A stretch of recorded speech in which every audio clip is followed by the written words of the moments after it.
Sirah Nabawiyah Ibnu Hisham. Bab 3010. Dukun-dukun Arab, rabi-rabi Yahudi, dan pendeta-pendeta Kristen. Ibnu Ishaq berkata, rabi-rabi Yahudi, pendeta-pendeta Kristen, dan dukun-dukun Arab membahas tentang Rasulullah Shallallahu Alaihi Wasallam sebelum kenabian beliau, karena masa kenabian sudah semakin dekat. Rabi-rabi Yahudi dan para pendeta Kristen mewacanakan Rasulullah Shallallahu Alaihi Wasallam sebab mereka mendapatkan ciri-ciri beliau dan ciri zamannya dalam kitab-kitab mereka, sesuai dengan wasiat nabi-nabi mereka dalam kitab itu. Sedangkan dukun-dukun Arab, mereka didatangi setan-setan dari bangsa jin yang membawa berita yang mereka curi, sebab saat itu setan-setan tidak dihalang-halangi untuk mencuri berita langit. Dukun lelaki dan dukun wanita Arab tiada henti mengungkap tentang hal-hal yang berhubungan dengan Rasulullah, tetapi orang-orang Arab tidak ambil peduli hingga saat Allah mengutus Rasulullah Shallallahu Alaihi Wasallam sebagai nabi, dan ramalan-ramalan dukun-dukun tersebut menjadi kenyataan. Saat itulah orang-orang Arab baru mengetahui berita tersebut. Tak kala masa kenabian Rasulullah Shallallahu Alaihi Wasallam semakin dekat dan waktunya telah tiba, setan-setan dihalangi untuk mencuri-curi kabar langit dan dijauhkan dari kursi-kursi yang di masa lalu mereka duduki untuk mencuri kabar langit. Mereka dilempari dengan panah-panah berapi. Saat itulah jin-jin menyadari bahwa pelemparan terhadap dirinya itu pasti terjadi karena satu urusan besar yang ditetapkan Allah kepada hamba-hambanya. Allah Ta'ala berfirman kepada nabinya, Muhammad Sallallahu Alaihi Wasallam, seraya bercerita kepada beliau tentang para jin saat mereka dihalangi untuk mencuri kabar langit. Mereka pun tahu, namun mereka tidak mengingkarinya setelah mereka melihat apa yang mereka saksikan. Katakanlah, hai Muhammad, telah diwahyukan kepadaku bahwasanya sekumpulan jin telah mendengarkan Al-Quran, lalu mereka berkata, sesungguhnya kami telah mendengarkan Al-Quran yang menakjubkan, yang memberi petunjuk kepada jalan yang benar, lalu kami beriman kepadanya. Dan kami sekali-kali tidak akan mempersekutukan seorang pun dengan Tuhan kami, dan bahwasanya maha tinggi kebesaran Tuhan kami, dia tidak beristri dan tidak pula beranak.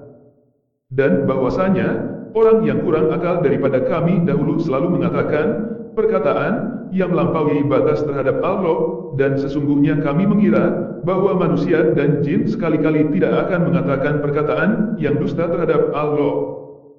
Dan bahwasanya ada beberapa orang laki-laki di antara manusia meminta perlindungan kepada beberapa laki-laki di antara jin, maka jin-jin itu menambah bagi mereka dosa dan kesalahan. Dan sesungguhnya mereka, jin, menyangka sebagaimana persangkaan kamu, orang-orang kafir Mekah, bahwa Allah sekali-kali tidak akan membangkitkan seorang Rasul pun, dan sesungguhnya kami telah mencoba mengetahui rahasia langit, maka kami mendapatinya penuh dengan penjagaan yang kuat dan panah-panah api, dan sesungguhnya kami dahulu dapat menduduki beberapa tempat di langit itu untuk mendengar-dengarkan berita-beritanya. Tetapi sekarang barang siapa yang mencoba mendengar-dengarkan seperti itu, tentu akan menjumpai panah api yang mengintai untuk membakarnya.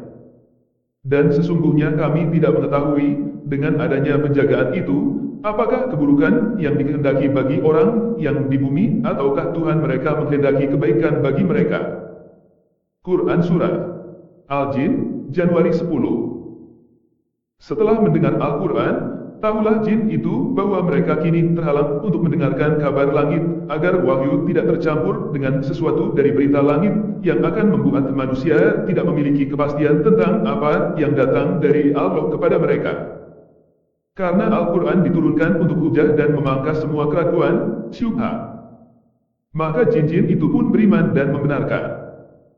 Setelah itu, mereka pulang pada kaumnya dan memberikan peringatan. Mereka berkata, hai kaum kami, sesungguhnya kami telah mendengarkan kitab, Al-Quran, yang telah diturunkan sesudah Musa yang membenarkan kitab-kitab yang sebelumnya lagi memimpin kepada kebenaran dan kepada jalan yang lurus.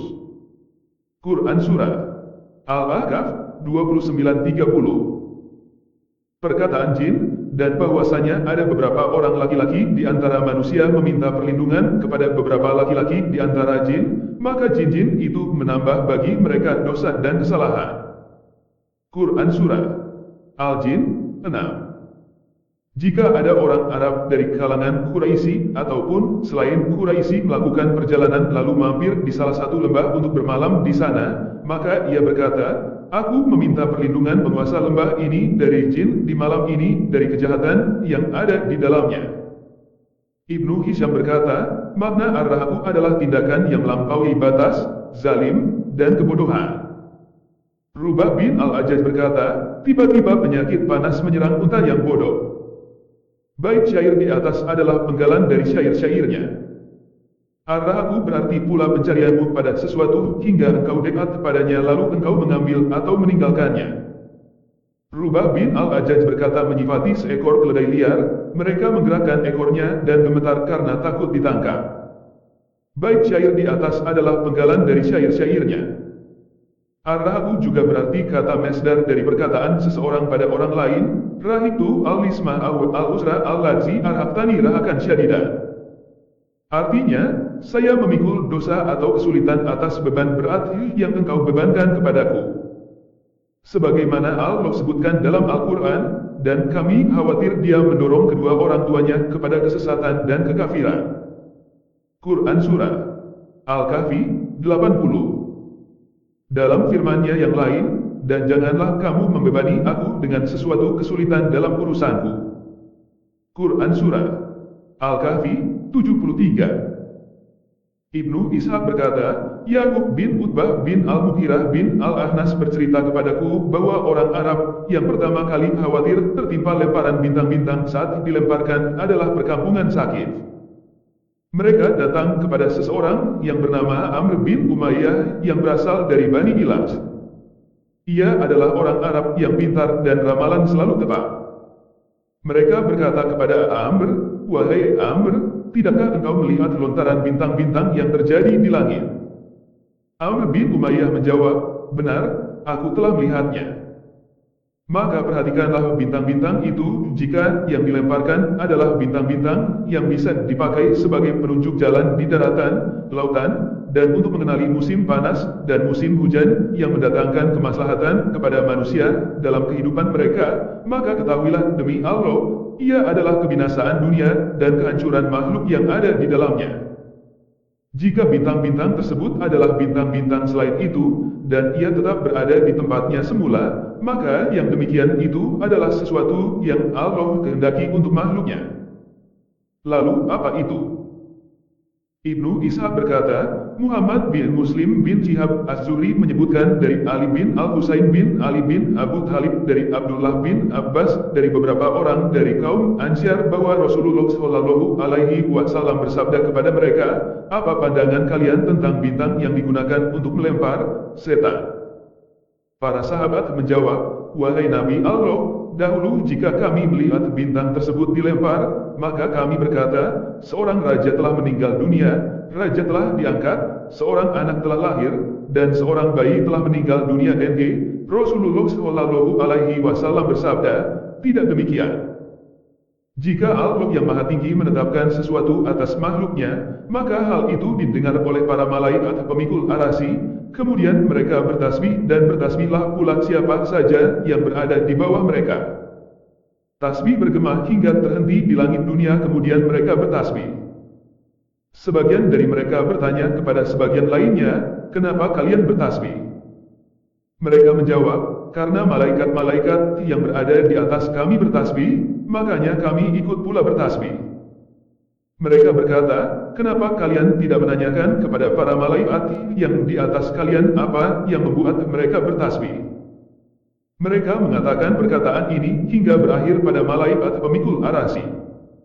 Maka ditanyakanlah hal itu kepada malaikat pemikul arasy, kenapa kalian semua bertasbih? Para malaikat pemikul arasy berkata, Allah telah menetapkan perkara ini dan itu pada makhluknya karena sesuatu hal yang sudah ada, kemudian hal tersebut merembet dari langit ke langit hingga terhenti di langit dunia.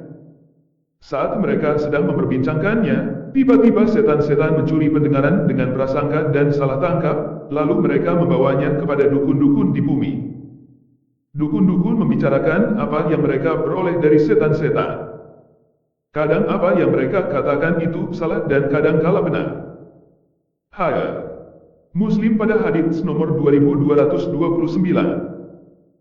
Ibnu Ishaq berkata, sebagian pakar bertutur kepadaku bahwa seorang wanita dari Bani Sam yang bernama Al-Qaithalah dikenal sebagai seorang dukun wanita pada zaman jahiliyah. Pada suatu malam, sahabatnya bangsa jin datang menemuinya kemudian menjungkirkan apa yang ada di bawah sang dukun sambil berkata, aku mengerti apa yang ku mengerti.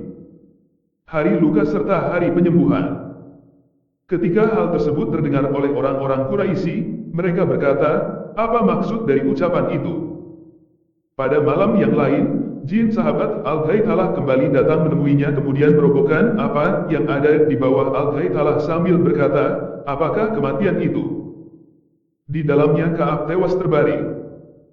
Ketika hal ini didengar orang-orang Quraisy, mereka berkata, apa maksud dari ucapannya itu? Apa yang dia katakan pasti suatu saat terjadi. Perhatikanlah dengan seksama apa yang akan terjadi. Mereka tidak mengerti maksud perkataan jin tersebut hingga terjadinya perang Badar dan Uhud di Cibe. Saat itulah mereka mengerti bahwa itulah maksud perkataan jin kepada Al-Qaithalah. Ibnu Hisham berkata, Al-Qaithalah berasal dari Bani Murrah bin Abdu Menat bin Kinana, saudara Mudlij bin Murrah. Al-Qaithalah adalah ibu dari Al-Qayathil yang disebutkan Abu Thalib dalam untayan syairnya, sungguh bodohlah bayangan sebuah kaum yang mengubah Bani Khalaf menjadi Al-Qayathil. Anak-anaknya disebut dengan Al-Qayathil. Mereka adalah Bani Sam bin Amr bin Hushais. Bait syair di atas adalah penggalan dari syair-syair Abu Thalib dan secara lengkap, insya Allah, akan saya paparkan pada tempatnya. Ibnu Ishaq berkata, Ali bin Naf al-Jurashi berkata kepadaku bahwa satu kabilah di Yaman, mempunyai seorang dukun pada zaman jahiliyah. Tatkala berita tentang Rasulullah Shallallahu Alaihi Wasallam menyebar kemana-mana, kabilah Jen berkata kepada dukun itu, coba perhatikan dengan cermat tentang orang tersebut. Mereka berkumpul di lereng gunung guna menunggu dukun tersebut. Ketika matahari terbit, dukun tersebut turun kepada mereka, kemudian berdiri dengan bersandar kepada busur panahnya. Ia angkat kepalanya ke langit dalam waktu yang lama sekali, kemudian ia melompati dan berkata, wahai manusia, sesungguhnya Allah telah memuliakan dan memilih Muhammad, serta mensucikan hati dan isi perutnya, namun ia tak lama tinggal di tengah-tengah kalian. Setelah itu, si dukun naik kembali ke gunung tempat dia semula. Ibnu Ishaq berkata, seorang yang tidak aku ragukan kredibilitasnya berkata kepadaku dari Abdullah bin Ka'ab, mantan budak Utsman bin Affan, bahwa Utsman bin Affan berkata, ketika Umar bin Khattab radhiyallahu anhu sedang duduk bersama sahabat-sahabatnya di masjid Rasulullah Shallallahu Alaihi Wasallam, tiba-tiba datanglah orang Arab kemudian masuk ke dalam masjid karena ingin bertemu dengan Umar bin Khattab. Saat Umar bin Khattab melihat kedatangan orang itu, ia berkata, sungguh orang ini ada padanya kesyirikan dan dia tidak akan berpisah dengannya. Atau mungkin ia sebelumnya adalah seorang dukun pada zaman jahiliyah. Orang tadi mengucapkan salam kepada Umar bin Khattab lalu duduk. Umar bin Khattab berkata, apakah engkau telah memeluk agama Islam? Orang tadi menjawab, ya, wahai Amirul Mukminin.